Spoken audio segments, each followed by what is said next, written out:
एक अभिमानाचा क्षण हा सिंधुदुर्गवासियांसाठी आहे आणि विशेषतः सावंतवाडीकरांसाठी. देशामध्ये जी मोस्टली 100 सैनिक स्कूल होत आहेत त्याच्यापैकी एक सैनिक स्कूल हे सावंतवाडीला होत आहे.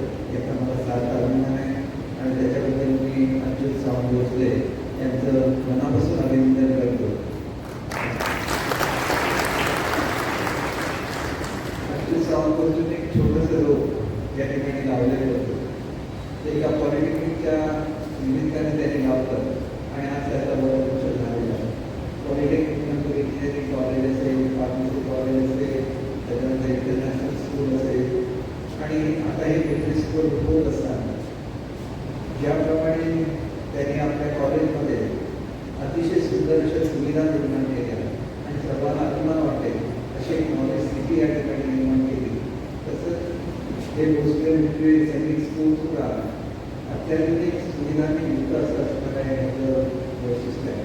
त्याने त्याच्याकडे तिथे ट्रॅक, स्विमिंग पूल, ऑलिम्पिक साईजचा स्विमिंग पूल आणि इतर अनेक सुविधा ज्याच्यामध्ये शूटिंग रेंज आहे, आर्चरीची व्यवस्था आहे आणि केवळ ते प्रत्येक गोष्ट स्वतः लक्ष देऊन करत असतात. हा ट्रॅक करण्यापूर्वी त्याचं एक छोटंसं त्यांनी त्यांचे जे बास्केटबॉल कोर्ट आहे तिथं त्यांनी त्याचं प्रात्यक्षिक सुद्धा घेतलेलं आहे. कारण कुठलीही गोष्ट करत असताना परफेक्ट कशी करावी हे जर कोणाकडून शिकायचं असेल तर ते अगदी सावंत भोसलेंकडून शिकावं.